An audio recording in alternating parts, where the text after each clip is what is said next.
આજે આપણે બનાવીશું મેથીના ગોટા।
મેથીના ગોટા બનાવવા માટે મેં અહીંયા બધી સામગ્રી લઈ લીધી છે।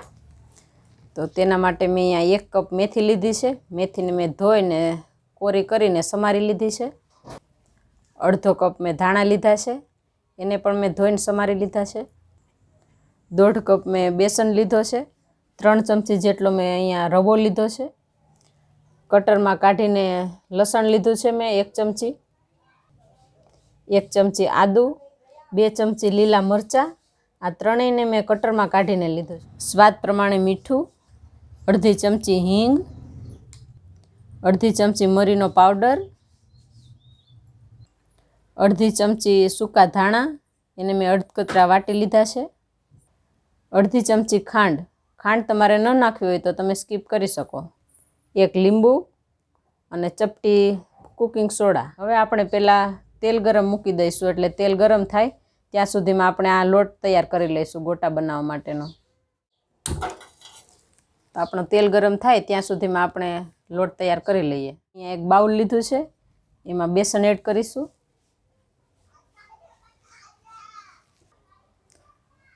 રવો, રવાની જગ્યાએ તમે ચણાનો લોટ લઈ શકો છો, કરકરો। આપણે જે લાડવા બનાવીએ એ લોટ તમે લઈ શકો। બહારથી ગોટા એકદમ ક્રિસ્પી બને એટલા માટે આપણે રવો જરૂરથી એડ કરીશું। સ્વાદ પ્રમાણે મીઠું, હિંગ, મરી પાવડર, સૂકા ધાણા, ખાંડ, લીલા મરચાં, આદું, લસણ, ધાણા અને મેથીની ભાજી, આ બધું હવે આપણે મિક્સ કરી દઈશું।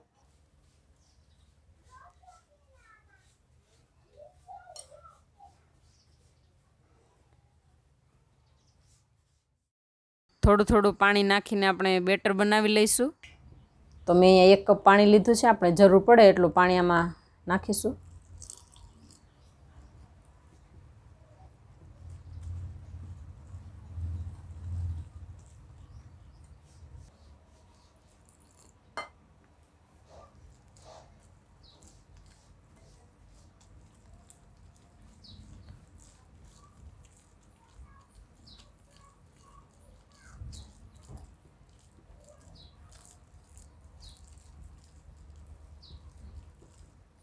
આ રીતનું આપણે બેટર બનાવવાનું છે।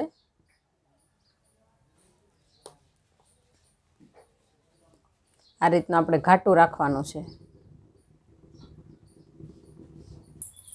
મેં અહીંયા 1 કપ પાણી લીધું હતું, તો આ બેટર બનાવવામાં અડધા કપથી પણ ઓછું પાણીની જરૂર પડી છે। હવે આપણું બેટર તૈયાર થઈ ગયું છે અને તેલ પણ ગરમ થઈ ગયું છે। તો હવે આપણે એમાં કુકિંગ સોડા એડ કરીશું 1 ચપટી।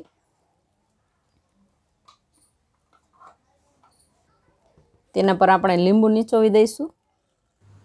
કુકિંગ સોડા ઉપર આપણે લીંબુ નીચોવીને પછી મેથીના ગોટા બનાવશું તો એકદમ સોફ્ટ બનશે।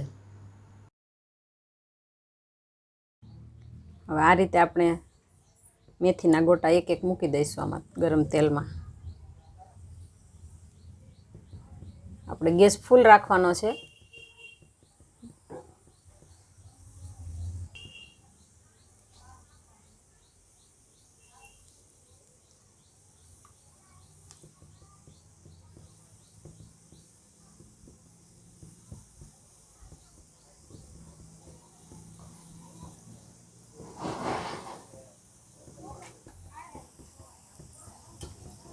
હવે આપણે ગેસની ફ્લેમ મીડિયમ કરી દઈશું.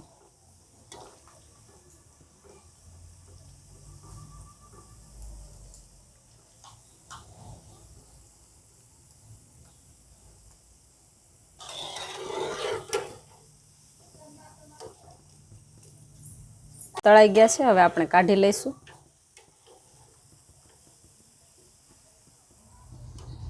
તો તૈયાર છે આપણા એકદમ સોફ્ટ મેથીના ગોટા.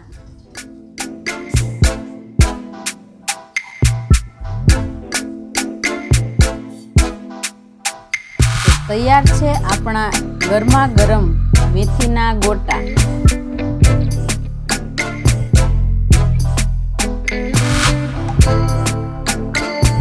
જો તમને અમારી રેસીપી પસંદ આવી હોય તો વિડીયોને લાઈક કરો, શેર કરો અને અમારી ચેનલને સબસ્ક્રાઈબ કરવાનું નહીં ભૂલતા.